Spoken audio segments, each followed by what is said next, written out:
Assalamualaikum warahmatullahi wabarakatuh. Perkenalkan, nama saya Bang Musnal Ismail dengan NIM H105121086. Di sini saya ingin mempresentasikan UAS perancangan web saya yang menggunakan framework Bootstrap.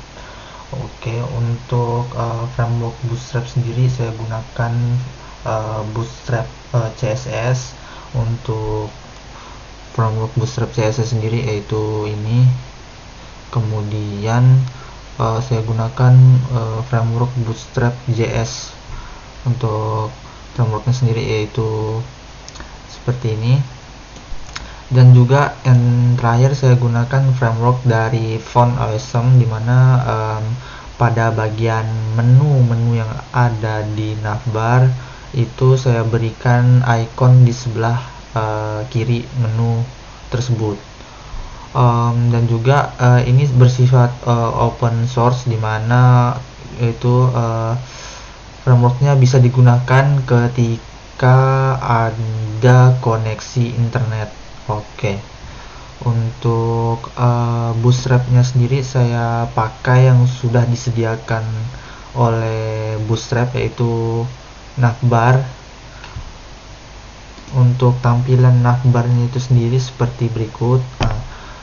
Navbar yang telah saya edit menggunakan eksternal CSS ini berada di sebelah kiri atau left sidebar. Awalnya tuh Bootstrap navbar ini berada di bagian atas, namun saya ubah menggunakan eksternal CSS menjadi bagian sebelah kiri. Oke, untuk kelasnya sendiri ada kelas navbar, kemudian navbar expand LG. Navbar expand LG ini bentuk responsif dari navbar Bootstrap saat resolusinya itu menjadi kurang dari 920 pixel. Contohnya tuh seperti ini. Nah, dia responsif.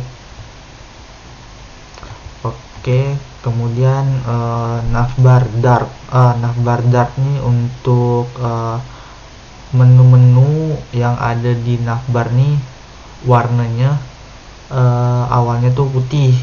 Itu udah dari Bootstrapnya dari sana yang menyediakan, cuman saya ubah pakai CSS eksternal menjadi warna kuning.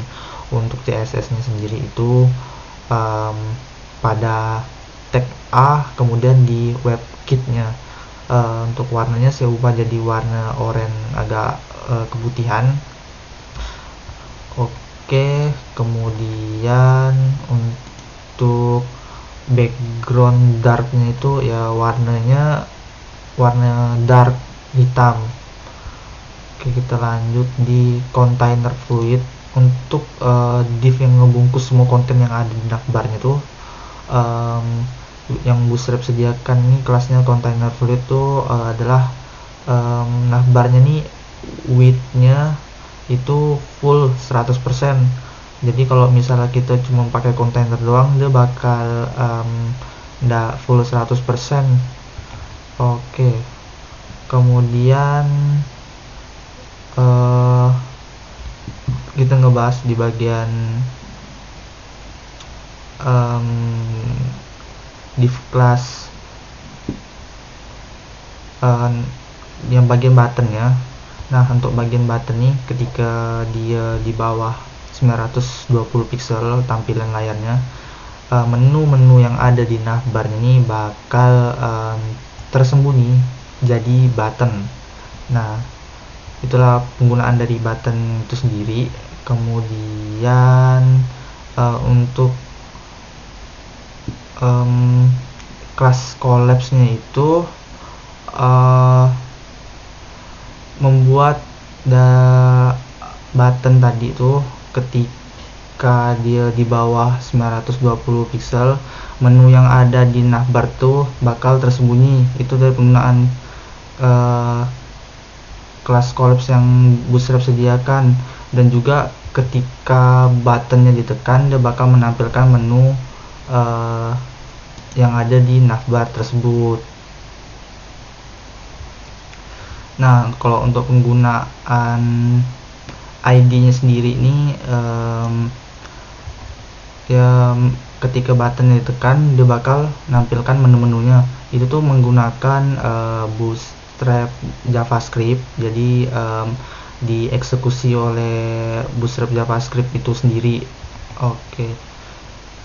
Kemudian kita lanjut ke bagian ini dia yang saya gunakan dipakai bootstrap, bawaan bootstrap untuk tampilan web saya itu di bagian Arcanis.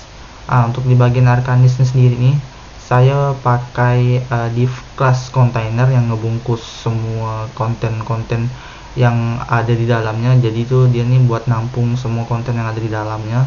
Kemudian saya gunakan div class row, dimana penggunaan dari div class row sendiri ini sebagai sistem grid untuk menata elemen yang ada di HTML tuh ke dalam baris row atau kolom-kolom. Jadi ini dia natanya nih dalam bentuk kolom-kolom row. Contohnya tuh kalau di inspect tuh ini dia kan ada row nih, ada row kayak tabel 1, 2, 3, 4, 5. Kalau untuk penggunaan div class col 2 nih atau kolom 2, dia tuh menggabungkan antara kolom 1 dan 2 tuh dijadikan satu. Awalnya tuh kolom yang ada di class row tuh ada 12. Jadi kolom 1 dan 2 tuh digabungkan kalau misalnya kita menggunakan kelas kolom 2. Oke. Mungkin sekian presentasi dari saya, kurang lebihnya mohon maaf. Wassalamualaikum warahmatullahi wabarakatuh.